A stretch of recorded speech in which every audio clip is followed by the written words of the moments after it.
बिस्मिल्लाहिर्रहमानिर्रहीम। आज हम आइडियल्स की कुछ टाइप्स पढ़ेंगे जी। उनमें सबसे पहली जो टाइप है वो हम प्राइम आइडियल पढ़ेंगे। एक प्राइम आइडियल क्या होता है? An ideal I of a ring R is said to be a prime ideal of R if a b belongs to R such that a b belongs to I implies that a belongs to I or b belongs to आई। ये definition क्या है कि अगर आपके पास एक ring है, उस ring का आप एक आइडियल ले लेते हैं, आई उसका आइडियल ले लें, इसके कोई से दो एलिमेंट लें, आइडियल के कोई से दो एलिमेंट लें, बल्कि रिंग के वो कोई दो एलिमेंट लें आप जिनका प्रोडक्ट आई में हो। रिंग के कोई से दो एलिमेंट लें जिनका प्रोडक्ट आई में हो और वहाँ से ये इम्प्लाई हो उनमें से एक एलिमेंट ए बिलोंग्स टू आई होना चाहिए या बी बिलोंग्स टू आई होना चाहिए। तो अगर कोई आइडियल इन कंडीशंस को सेटिस्फाई करता है तो उस आइडियल को हम प्राइम आइडियल कहते हैं। जैसे मिसाल के तौर पर मैं लिखता हूँ 3z, यहाँ पे लिखता हूँ 3z आपके पास है जी 0 ±3 ±6 एंड सो ऑन। और यहाँ पर ये आइडियल ऑफ z है, ये रिंग ऑफ इंटीजर है, इसका मैंने ये आइडियल ले लिया। अब मैं ये क्लेम करता हूँ कि ये जो आइडियल है वो प्राइम आइडियल है। प्राइम आइडियल जी आपको पता है कि 0 ±1 ±2 एंड सो ऑन, ये आपके पास रिंग ऑफ इंटीजर है।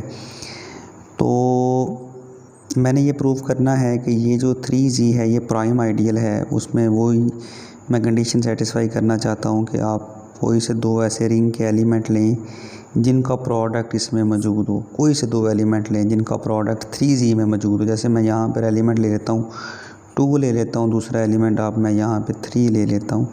अब ये दो ऐसे एलिमेंट हैं जिनका प्रोडक्ट आपके पास यहाँ पे 3z में 6 मौजूद है, यानी 2 × 3 यानी वो 6 3z में मौजूद है। और यहाँ से ये भी साबित हो रहा है कि इनमें से कोई एक एलिमेंट डेफिनेटली 3z में मौजूद है, यानी 3 बिलोंग कर रहा है 3z में। तो इसके जितने भी दो z के हर वो दो एलिमेंट जिनका प्रोडक्ट 3z में है तो उनमें से एक एलिमेंट ज़रूर 3z में होगा। तो इसका मतलब है कि ये भी प्राइम आइडियल है। जैसे मैं एक और आइडियल लेता हूँ, जैसे मिसाल के तौर पर 4z एक आइडियल ले लेता हूँ, यानी 0 ±4 ±8 एंड सो ऑन। तो मैं z के कोई दो एलिमेंट लेता हूँ, मैं यहाँ पर फॉर एग्ज़ाम्पल z के कोई दो एलिमेंट ले लेता हूँ। एक एलिमेंट 2 ले लेता हूँ z का, दूसरा एलिमेंट भी मैं z का 2 ले लेता हूँ। ये दो एलिमेंट हैं और इनका प्रोडक्ट मैं लेता हूँ, वो आता है 4 जो कि इसमें मौजूद है।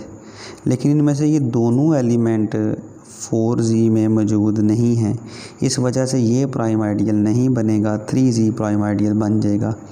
अच्छा, z को जब भी हम किसी प्राइम नंबर से मल्टीप्लाई करेंगे, प्राइम इंटीजर से मल्टीप्लाई करेंगे तो वो प्राइम आइडियल होगा, अदरवाइज़ वो प्राइम आइडियल नहीं होगा। 3z 5z 7z ये सारे के सारे आपके पास प्राइम आइडियल्स हैं। In the ring of integer the ideal generated by p where p is a prime number are prime ideals. Prime ideal के लिए बड़ा इंपॉर्टेंट थ्योरम है कि देखें जी, let R be a commutative ring with identity an ideal p in R is a prime if and only if R quotient p is an integral domain. बड़ी important चीज़ है कि अगर आपके पास R, आपके पास कोई रिंग है, तो अगर आप इसको कोशेंट करते हैं किसी ऐसे आइडियल से जो प्राइम आइडियल है तो ये इंटीग्रल डोमेन बन जाएगी। या फिर अगर आपके पास ये इंटीग्रल डोमेन गिवन है, ये इंटीग्रल डोमेन गिवन है तो डेफिनेटली ये जो आपके पास जिससे ये कोशेंट हुआ है ये ज़रूर प्राइम आइडियल होगा। मैंने ये प्रूव करना है। पहले मैं सपोज़ करता हूँ कि p प्राइम आइडियल है और फिर r कोशेंट p को प्रूव करूँगा कि वो इंटीग्रल डोमेन है।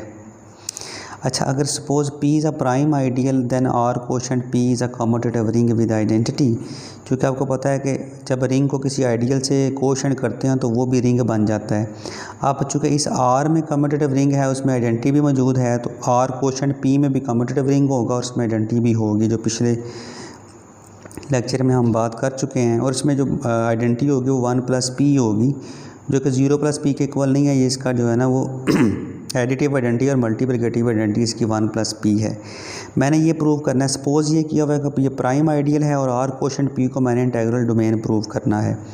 अब r कोशेंट p को इंटीग्रल डोमेन कैसे मैं प्रूव करूँगा, इस तरह प्रूव करूँगा, मैं ये साबित करूँगा कि इस r कोशेंट p में जो है वो ज़ीरो डिवाइज़र नहीं है।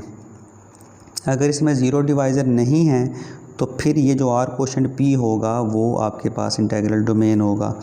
अब ज़ीरो डिवाइज़र वो दो नंबर जिनका प्रोडक्ट ज़ीरो हो, वो ऐसे दो नॉन ज़ीरो नंबर जिनका प्रोडक्ट ज़ीरो हो उनको हम ज़ीरो डिवाइज़र्स कहते हैं। मैंने ये प्रूव करना है कि इसमें कोई ज़ीरो डिवाइज़र नहीं होता, चूँकि इंटीग्रल डोमेन की डेफिनेशन है commutative ring with identity which has no zero divisor.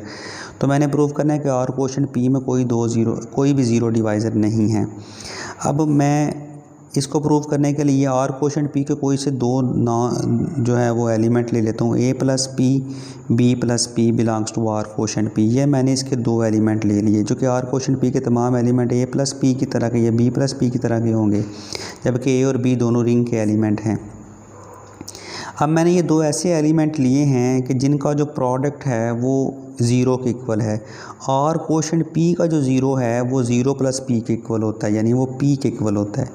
इसका जो ज़ीरो है वो p के इक्वल होता है। याद रखें, जब भी हम किसी रिंग को कोशेंट करते हैं किसी भी आइडियल के साथ, तो वो जो आइडियल होता है वो उसका ज़ीरो एलिमेंट होता है। अब आप इसको देखें, इसका ज़ीरो एलिमेंट है, तो मैंने इन दोनों को दो ऐसे नंबर लिए और कोशेंट p के दो ऐसे एलिमेंट लिए जिनका प्रोडक्ट ज़ीरो के इक्वल है, जबकि इसका ज़ीरो + p है। तो इनका प्रोडक्ट लेता हूँ, डेफिनेशन के मुताबिक a × b + p बन जाएगा = p। तो ये a b, अगर किसी नंबर को a b प्रोडक्ट होने के बाद एक नंबर बन गया, किसी नंबर को किसी सेट में ऐड करें तो दोबारा वही सेट आंसर आ जाए, तो इसका मतलब है कि ये जो एलिमेंट होता है वो उस सेट को बिलोंग करता है, a b belongs to p हो जाएगा। अब अगर a b belongs to p है तो p आपके पास चूँकि प्राइम आइडियल गिवन है, अगर ये प्राइम आइडियल गिवन है तो यहाँ से ये इम्प्लाई होगा या तो a बिलोंग करेगा p को या b बिलोंग करेगा p को। अब देखें, चूँकि p प्राइम आइडियल है तो a b belongs to p का मतलब है कि या a बिलोंग करेगा p को या b बिलोंग करेगा p को। तो अगर a बिलोंग करता है p को, तो इसका मतलब है कि a + p = p हो जाएगा। अगर a बिलोंग करता है p को, तो a को p में ऐड करने = p, यानी ये a + p = 0 + p, यानी ये जो एलिमेंट है वो ज़ीरो के इक्वल आ गया। देखिए, अगर आपके पास दो एलिमेंट हैं किसी रिंग के a और b, दोनों नॉन ज़ीरो हैं, तो उनका प्रोडक्ट ज़ीरो आए तो इस केस में वो ज़ीरो डिवाइज़र होते हैं। और अगर इनमें से कोई एक भी ज़ीरो निकल आए तो फिर वो ज़ीरो डिवाइज़र नहीं होते। तो इसका मतलब है कि ये देखें, ये ज़ीरो निकल आया ना, a + p ज़ीरो एलिमेंट बन गया। तो ज़ीरो एलिमेंट होने की वजह से वो, और अगर आप b + p belongs to p second condition की बात करते हैं तो इस केस में b + p भी = p आ जाता है, यानी ये ज़ीरो के इक्वल आ जाता है। इसका मतलब है कि जब जिन दो नंबर्स का प्रोडक्ट अगर ज़ीरो आता है तो उनमें से कोई एक जो है वो ज़ीरो है, इस वजह से वो ज़ीरो डिवाइज़र नहीं है। इसका मतलब है कि r कोशेंट p में कोई ज़ीरो डिवाइज़र मौजूद नहीं है।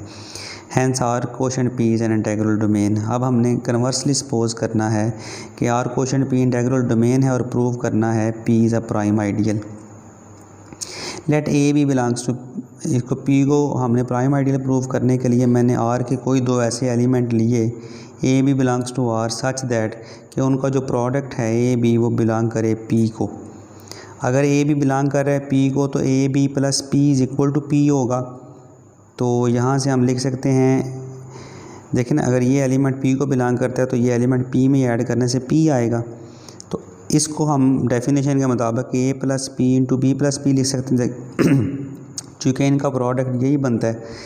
तो a + p × b + p = 0 + p, यानी p के इक्वल हो गया।